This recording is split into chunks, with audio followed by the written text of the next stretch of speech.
ഭാര്യയും ഭർത്താവും കൂടി ക്ലിനിക്കിലേക്ക് വന്നതാണ്. അവർ ഏകദേശം ഡിവോഴ്സിൻ്റെ പക്കത്തൊക്കെയാണ്. വീട്ടിലാകെ പ്രശ്നമാണ്. രണ്ടാളും ഒരു തരത്തിലും ഒത്തുപോകണില്ല. ഭർത്താവിനെ അകത്ത് കയറ്റിയിട്ട് സംസാരിക്കുന്നു. അപ്പോൾ ഭർത്താവ് പറഞ്ഞത് ഭാര്യയായിട്ട് തീരെ അഡ്ജസ്റ്റ് ചെയ്ത് പോകാൻ പറ്റണില്ല, ഞാൻ പറയുന്ന രീതിയിലൊന്നുമല്ല നിൽക്കുന്നത് എന്നുള്ളതും, അതിൻ്റെ കൂടെ തന്നെ ഏറ്റവും വലിയ പ്രശ്നം എന്താ വെച്ചാൽ ഓള് ചെയ്യുന്ന കാര്യങ്ങളൊന്നും ശരിയില്ല, തീരെ ഡിസിപ്ലിൻ ഇല്ലാത്ത രീതിയിലാണ് എപ്പോഴും പെരുമാറുന്നത് എന്നൊക്കെയാണ്.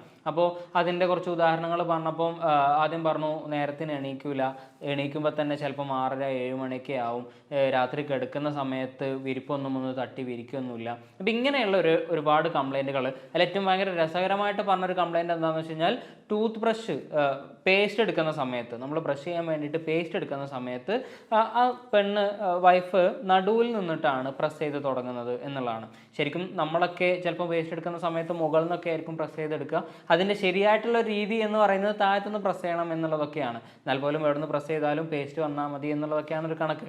പക്ഷേ ഇയാളെ സംബന്ധിച്ചിടത്തോളം ഭാര്യ നടുവെന്നാണ് പ്രസ് ചെയ്യുന്നത്. അതൊക്കെ ഒരു ഡിസിപ്ലിൻ ഇല്ലാത്തതിൻ്റെ ഭാഗമാണ്. പിന്നെ രാത്രി പറഞ്ഞതുപോലെ വിരിപ്പ് ഒന്നും തട്ടി വിരിക്കൊന്നുമില്ല. രാവിലെ എണീച്ചാൽ ചിലപ്പോഴൊക്കെ അതേപോലെ എണീച്ചു പോകും, ചിലപ്പോൾ മടക്കി വെക്കാതൊക്കെ എണീച്ചു പോകും. അപ്പോൾ ഇങ്ങനെയുള്ള ഒരുപാട് അച്ചടക്കവുമായി ബന്ധപ്പെട്ടുള്ള ഒരുപാട് കംപ്ലൈൻറ്റുകളാണ് ഭർത്താവ് പറഞ്ഞത്. അപ്പോൾ ഭാര്യനോട് ചോദിച്ചപ്പം, ഭാര്യനെ എടുത്തിട്ട് സംസാരിച്ചപ്പോൾ പറഞ്ഞു, മൂപ്പർക്ക് എല്ലാ കാര്യത്തിലും ഒരു പെർഫെക്ഷനിസം ആണ്, എല്ലാം പെർഫെക്റ്റ് ആയിട്ട് തന്നെ ചെയ്യണം. ഒന്ന് അങ്ങോട്ടോ പോയി കഴിഞ്ഞാൽ ഭയങ്കര പ്രശ്നമാണ്, ദേഷ്യം പിടിച്ച് കച്ചറയും വഴക്കൊക്കെയാണ്.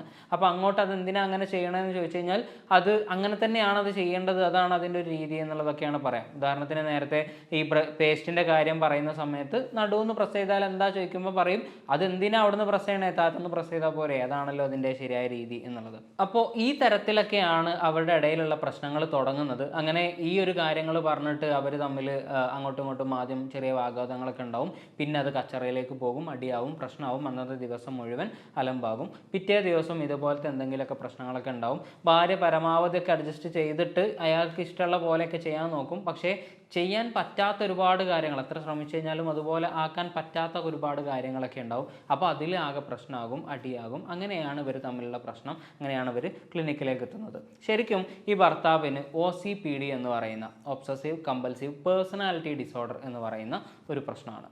എൻ്റെ പേര് ഫർഹാൻ, കോൺമോ വെൽനസ് സെൻ്ററിൽ കൺസൾട്ടൻറ്റ് സൈക്കോളജിസ്റ്റാണ്.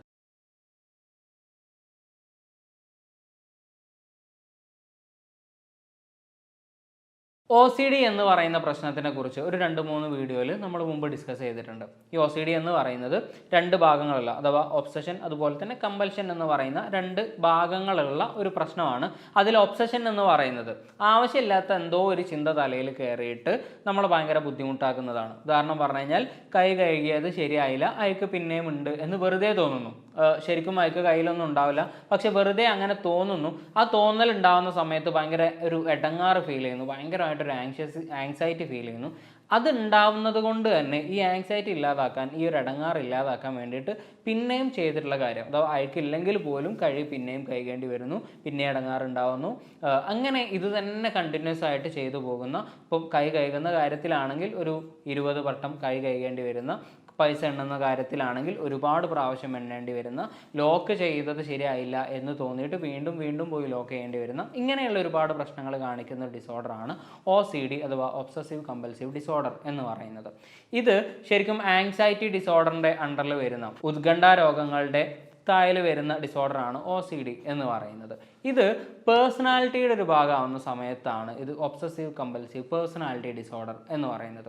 ഇതിൽ തമ്മിലുള്ള പ്രധാന മാറ്റം എന്ന് പറയുന്നത്, OCD ആയിട്ട് ഒരു ഒബ്സഷൻ വരുന്ന സമയത്ത്, ഇങ്ങനെയുള്ള ചിന്തകൾ വരുന്ന സമയത്ത് ഈ ചെയ്യുന്ന ആൾക്ക് മിക്കവാറും സമയങ്ങളിലൊക്കെ ബോധം ഉണ്ടാവും, ഇത് ചെയ്യേണ്ട ആവശ്യമൊന്നുമില്ല, ഇത് ചെയ്യുന്നത് കൊണ്ട് പ്രത്യേകിച്ച് കാര്യമൊന്നുമില്ല, അല്ലെങ്കിൽ ഞാൻ ഈ ചിന്തിക്കുന്ന കാര്യങ്ങളൊക്കെ തെറ്റാണ്, ഇങ്ങനെ ശരിക്കും കയ്യിൽ അയക്കായിട്ടുണ്ടെങ്കിൽ 2 വട്ടം കഴുകിയാൽ തന്നെ അയക്ക് പോകും, പിന്നെയും ചെയ്യേണ്ട ആവശ്യമൊന്നുമില്ല എന്നുള്ളത് അവർക്ക് നല്ല ബോധ്യമുണ്ട്.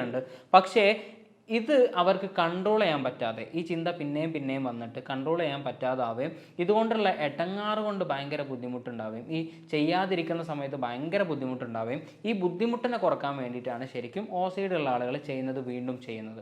അപ്പോൾ ശരിക്കും അതിൻ്റെ ഉള്ളിൽ അടങ്ങിയിട്ടുള്ളത് ആങ്സൈറ്റി എന്ന് പറയുന്നൊരു ഘടകമാണ്. ചിന്തകൾ പലതും നമുക്ക് പല രീതിയിലും വരും. പക്ഷേ ചിന്തകൾ ഉണ്ടാകുന്ന സമയത്ത് നമുക്ക് ഭയങ്കര ബുദ്ധിമുട്ട് അതുകൊണ്ട് ഉണ്ടാകുന്നുണ്ടെങ്കിൽ ഹാർട്ട് ബീറ്റ് കൂടുക, കൈയും കാലും തളരുന്നത് പോലെയാവുക, തലയ്ക്ക് എന്തോ കനം തോന്നുക, ചിലപ്പോൾ ചില ആളുകൾക്കൊക്കെ ഭയങ്കര തലവേദന ഉള്ള പോലെയൊക്കെ ഫീൽ ചെയ്യുക, എന്നിട്ട് അത് ചെയ്യാൻ വീണ്ടും നിർബന്ധിതരാവുന്ന ഒരവസ്ഥയാണ്. ചെയ്യാൻ താല്പര്യമില്ലെങ്കിൽ പോലും അത് ചെയ്യാൻ നിർബന്ധിതരാവുന്ന ഒരവസ്ഥയാണ് OCD എന്ന് പറയുന്നത്. പക്ഷേ ഇത് OCPDയിലേക്ക് വരുന്ന സമയത്ത്, ഒബ്സസീവ് കമ്പൽസീവ് പേഴ്സണാലിറ്റി ഡിസോർഡറിലേക്ക് വരുന്ന സമയത്ത് ശരിക്കും ഈ ഒബ്സഷൻ ഉണ്ടാവും. അതായത് ഇങ്ങനെ ഇപ്പോൾ എന്തെങ്കിലും ഒരു ബുക്കൊക്കെ നിലത്ത് വെക്കുന്ന സമയത്ത് അത് നേരെ ആയില്ല, അത് നേരെ വെക്കണം എന്നുള്ള ഒബ്സഷൻ ഉണ്ടാവും. ഈ ഒബ്സഷൻ ഉണ്ടാവുന്ന സമയത്ത് ഇവർ എന്ത് ചെയ്യും, അത് നേരാക്കാൻ വേണ്ടിയിട്ട് ഈ ബുക്ക് നേരെ എടുത്ത് വെക്കുകയും ചെയ്യും. അതായത് ഒബ്സഷൻ ഉണ്ട്, ഒബ്സഷൻ അനുസരിച്ചുള്ള കമ്പൽഷൻ ഉണ്ട്. കമ്പൽഷൻ എന്ന് പറയുന്നത് ഈ ഒബ്സഷൻ മാറ്റാൻ വേണ്ടിയിട്ട് നമ്മൾ ചെയ്യുന്ന പ്രവർത്തനത്തിനാണ് കമ്പൽഷൻ എന്ന് പറയാം. അപ്പോൾ ഈ ചിന്തകൾ വരുന്നുണ്ട്, ചിന്തകൾക്കനുസരിച്ച് നമ്മൾ പ്രവർത്തിക്കുന്നുണ്ട്. പക്ഷേ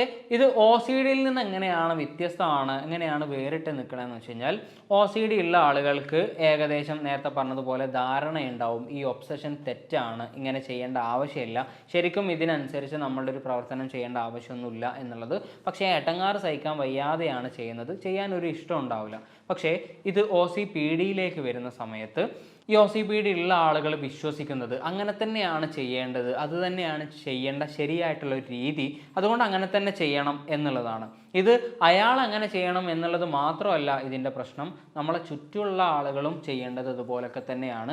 അങ്ങനെ ചെയ്തിട്ടില്ലെങ്കിൽ ഇയാൾക്ക് ഭയങ്കര ഫ്രസ്ട്രേറ്റഡ് ആവുകയും ചെയ്യും. ഇതാണ് OCPDയുടെ ഒരു പ്രത്യേകത. ഇനി OCDയിൽ ഉണ്ടാവുന്ന ഒബ്സഷൻസ് എന്ന് പറയുന്നത് ശരിക്കും ചില സാധനങ്ങൾ റിപ്പീറ്റഡ് ആയിട്ട് ചെയ്യാനുള്ള കാര്യങ്ങളൊക്കെ ആയിരിക്കും. ചെയ്തത് ശരിയായില്ല എന്നുള്ള തോന്നലൊക്കെ ആയിരിക്കും, അല്ലെങ്കിൽ ചെയ്തിട്ടില്ല എന്നുള്ള തോന്നലൊക്കെ ആണെങ്കിൽ OCPDയിലുള്ള ഒബ്സഷൻസ് അല്ലെങ്കിൽ ചിന്തകൾ എന്ന് പറയുന്നത് കാര്യങ്ങൾ പെർഫെക്റ്റ് ആയിട്ട് ചെയ്യാനുള്ള സാധനങ്ങളായിരിക്കും. റിപ്പീറ്റഡ് ആയിട്ട് ചെയ്യാനുള്ളതിനേക്കാൾ കാര്യങ്ങൾ ഭയങ്കര പെർഫെക്റ്റ് ആയിട്ട് ചെയ്യണം എന്നുള്ള ചിന്തയായിരിക്കും.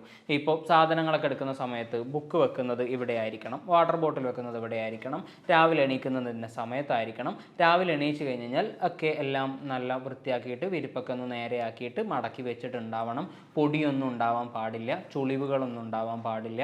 ഇങ്ങനെയുള്ള ഒരുപാട് പെർഫെക്ഷൻസ് ഒക്കെയാണ് OCPD ഉള്ള ആളുകൾക്ക് ഉണ്ടാവുന്നത്. ഇങ്ങനെ ഉണ്ടാകുന്ന സമയത്ത് നേരത്തെ പറഞ്ഞതുപോലെ തന്നെ അയാൾ മാത്രം പെർഫെക്റ്റ് ആയാൽ മതിയാവില്ല, ചുറ്റുപാടുള്ള ആളുകൾ, അയാൾ ജീവിക്കുന്ന സ്ഥലത്ത് ചുറ്റുള്ള ആളുകൾ മുഴുവൻ അയാൾ ചെയ്യുന്നത് പോലെ തന്നെ ആയിരിക്കും ചെയ്യേണ്ടത്. അയാളുടെ നിയന്ത്രണത്തിലുള്ള ആളുകൾ മുഴുവൻ അതുപോലെ ചെയ്യാൻ വേണ്ടിയിട്ട് നിർബന്ധിക്കുകയും അങ്ങനെ ചെയ്തിട്ടില്ലെങ്കിൽ അയാൾ ഭയങ്കര ഫ്രസ്ട്രേറ്റഡ് ആവുകയും ചെയ്യും. ഇതേ സാധനമാണ് നേരത്തെ ആദ്യം പറഞ്ഞിട്ടുള്ള കേസിൽ സംഭവിച്ചിട്ടുള്ളത്. അപ്പോൾ അയാൾക്ക് OCPD ഉള്ളത് കാരണം അയാൾ പേസ്റ്റിൻ്റെ ബോട്ടിൽ നിൽക്കുന്നത് കാത്തുനിന്നാണ്, അതാണ് ശരിയായിട്ടുള്ള രീതി എന്നുള്ളതാണ് അയാൾ വിശ്വസിക്കുന്നത്. അതുകൊണ്ട് തന്നെ മറ്റുള്ള ആളുകളും അതുപോലെ തന്നെ ചെയ്യണം. അത് ചെയ്തിട്ടില്ലെങ്കിൽ ഇയാൾക്ക് ഫ്രസ്ട്രേഷനും ദേഷ്യവും വരും. രാവിലെ 5 മണിക്ക് എണീക്കണം എന്നുള്ളതാണ് അയാൾ വിശ്വസിക്കുന്നത്. എത്ര ക്ഷീണമാണെങ്കിലും 5 മണിക്ക് എണീക്കണം, അതല്ലാതെ കുറച്ച് അങ്ങോട്ടോ ഇങ്ങോട്ടോ ആയിട്ടുണ്ടെങ്കിൽ അയാൾക്ക് ഭയങ്കര ഫ്രസ്ട്രേഷൻ വരും. അപ്പോൾ അതുപോലെ തന്നെ ചെയ്യണം. അതുപോലെ തന്നെ പാത്രം കഴുകി വെക്കുന്ന സമയത്ത് പാത്രം കഴുകിയിട്ട് വെറുതെ വെച്ചാൽ പോരാ, അത് തുടച്ചിട്ട് ആ ട്രാക്കിൽ കറക്റ്റായിട്ട് വെക്കണം, ഇല്ലെങ്കിൽ ഭയങ്കര പ്രശ്നമാണ്. ഇങ്ങനെയുള്ള ഒരുപാട് കാര്യങ്ങൾ ഭയങ്കര പെർഫെക്ഷൻ ആയിട്ട് ചെയ്യണം എന്ന് വിചാരിക്കുന്നതാണ് OCPD എന്ന് പറയുന്നത്. ഇത് ജീവിതത്തിൻ്റെ എല്ലാ മേഖലകളിലും ഉണ്ടാവും. ഇപ്പോൾ നേരത്തെ പറഞ്ഞതുപോലെ ടൂത്ത് ബ്രഷ് പ്രസ് ചെയ്യുന്നത് മുതൽ ഡോറ് തുറക്കേണ്ട രീതികൾ ഉണ്ടാവും, രാവിലെ ഏത് സമയത്ത് ജോലിക്ക് പോകണം എന്നുള്ളതുണ്ടാവും, എപ്പോൾ തിരിച്ചു വരണം എന്നുള്ളതുണ്ടാവും, വന്നു കഴിഞ്ഞാൽ ആദ്യം എന്ത് ചെയ്യണം എന്നുള്ളതുണ്ടാവും, ഷൂ ഊരിയിട്ട് എങ്ങനെ വെക്കണം എന്നുള്ളതുണ്ടാവും, കിടക്ക എങ്ങനെ വിരിക്കണം എന്നുള്ളതുണ്ടാവും. ഇങ്ങനെ സകലമാന സാധനങ്ങളിലും ഇവർക്ക് ഭയങ്കരമായിട്ടുള്ള റൂളുകളുണ്ടാവും. റൂളുകൾ എന്ന് പറയുന്നതിൻ്റെ അപ്പുറത്തേക്ക് ഭയങ്കര പെർഫെക്ഷനായിട്ട് അങ്ങനെയൊക്കെ തന്നെ ചെയ്യണം എന്നുള്ള നിർബന്ധ ബുദ്ധി ഉണ്ടാവും. മറ്റുള്ളവർ കേൾക്കുന്ന സമയത്ത് ആവശ്യമില്ലാത്ത വാശിയാണ് എന്നുള്ളതൊക്കെ തോന്നാമെങ്കിലും ഇവർക്കത് അങ്ങനെ ആയിട്ടില്ലെങ്കിൽ ഭയങ്കര ഫ്രസ്ട്രേഷനും ഭയങ്കര ബുദ്ധിമുട്ടും തന്നെയാണ്. OCDയിലുള്ളതുപോലെ ഈ ഒബ്സഷൻ ഉണ്ടാവുന്നത് കൊണ്ട് തന്നെ ബാക്കിയുള്ള ആളുകൾ അതുപോലെ ചെയ്തിട്ടില്ലെങ്കിൽ, അല്ലെങ്കിൽ അയാൾക്ക് അങ്ങനെ ചെയ്യാൻ പറ്റിയിട്ടില്ലെങ്കിൽ ഇയാൾക്ക് ഭയങ്കര ഫ്രസ്ട്രേഷൻ ആയിരിക്കും, ഭയങ്കര ദേഷ്യം പിടിക്കുന്ന രീതിയിലുള്ള ഫ്രസ്ട്രേഷൻ ആയിരിക്കും. ഒരു തരത്തിലും ഇതിനെ കൺട്രോൾ ചെയ്യാൻ പറ്റില്ല എന്നുള്ളത് കൊണ്ട് അയാൾക്ക് ബുദ്ധിമുട്ടാണ്, ചുറ്റുമുള്ള ആളുകൾക്കും ബുദ്ധിമുട്ടാണ്. അയാളുടെ സോഷ്യൽ ലൈഫിനെയും പേഴ്സണൽ ലൈഫിനെയും വർക്ക് ലൈഫിനെയും ഒക്കെ അത് ബാധിക്കുന്ന ഒരു പ്രശ്നമാണ്. ഈ പേഴ്സണാലിറ്റി ഡിസോർഡേഴ്സിൻ്റെ ഒക്കെ പ്രത്യേകത എന്ന് വെച്ച് കഴിഞ്ഞാൽ, ആങ്സൈറ്റി ഡിസോർഡറുള്ള ആളുകൾക്ക് മനസ്സിലാവും ഇതൊരു പ്രശ്നമാണ്, ചികിത്സിച്ച് മാറ്റേണ്ട ഒരു ബുദ്ധിമുട്ട് തന്നെയാണ്, ഇതുകൊണ്ട് നടക്കാൻ പറ്റില്ല, നല്ല ബുദ്ധിമുട്ടുണ്ട് എന്നുള്ളത്. പക്ഷേ പേഴ്സണാലിറ്റി ഡിസോർഡറുള്ള ആളുകളുടെ പ്രത്യേകത എന്താണെന്ന് വെച്ച് കഴിഞ്ഞാൽ, ഒരിക്കലും ഒരിക്കലും അവർക്ക് മനസ്സിലാവില്ല അവർക്കൊരു പ്രശ്നമുണ്ട് എന്നുള്ളത്. അത് പറഞ്ഞു കൊടുക്കാൻ നിന്ന് കഴിഞ്ഞാലും അവർക്കത് ബോധ്യപ്പെടില്ല. ഇപ്പോൾ നേരത്തെ പറഞ്ഞതുപോലെ പേസ്റ്റ് നടുന്ന് പ്രസ് ചെയ്താൽ എന്താണ് പ്രശ്നം എന്ന് വെച്ച് കഴിഞ്ഞാൽ അവർ പറയുക അങ്ങനെ പ്രസ് ചെയ്യേണ്ടല്ലോ, താഴത്തു നിന്നാണല്ലോ പ്രസ് ചെയ്യേണ്ടത് എന്നുള്ളതാണ്. രാവിലെ 7 മണിക്ക് കുറച്ച് വൈകി എണീച്ചാൽ എന്താണ് പ്രശ്നം എന്ന് അവരോട് ചോദിച്ചു കഴിഞ്ഞാൽ പറയാം 5 മണിക്ക് എണീക്കണം, എന്നാലാണ് നമ്മുടെ കാര്യങ്ങൾ മുഴുവൻ ചെയ്ത് തീർക്കാൻ പറ്റുള്ളൂ എന്നുള്ളതാണ്. അപ്പോൾ ഈ രീതിയിലുള്ള പെർഫെക്ഷൻസ് ഉണ്ടാവുകയും അതിൽ നിന്ന് കുറച്ച് അങ്ങോട്ടോ ഇങ്ങോട്ടോ ആകുമ്പോൾ ഭയങ്കര ഫ്രസ്ട്രേഷനും ഡിസ്റ്റർബൻസ് ഉണ്ടാവുകയും ചെയ്യുന്നതാണ് OCPDയുടെ പ്രത്യേകത. അതിൻ്റെ കൂടെ തന്നെ അവർക്ക് എന്തോ പ്രശ്നമുണ്ട് എന്നുള്ളത് ഒരു കാരണവശാലും അവരെ പറഞ്ഞ് ബോധിപ്പിക്കാൻ പറ്റൂല എന്നുള്ളതാണ് ഇതിൻ്റെ ഏറ്റവും വലിയ പ്രശ്നമായിട്ടും വരുന്നത്. അപ്പോൾ ഇങ്ങനെയുള്ള എന്തെങ്കിലും സിംറ്റംസ് കാണുകയാണെങ്കിൽ OCPDയുടെ ലക്ഷണങ്ങളാവാം.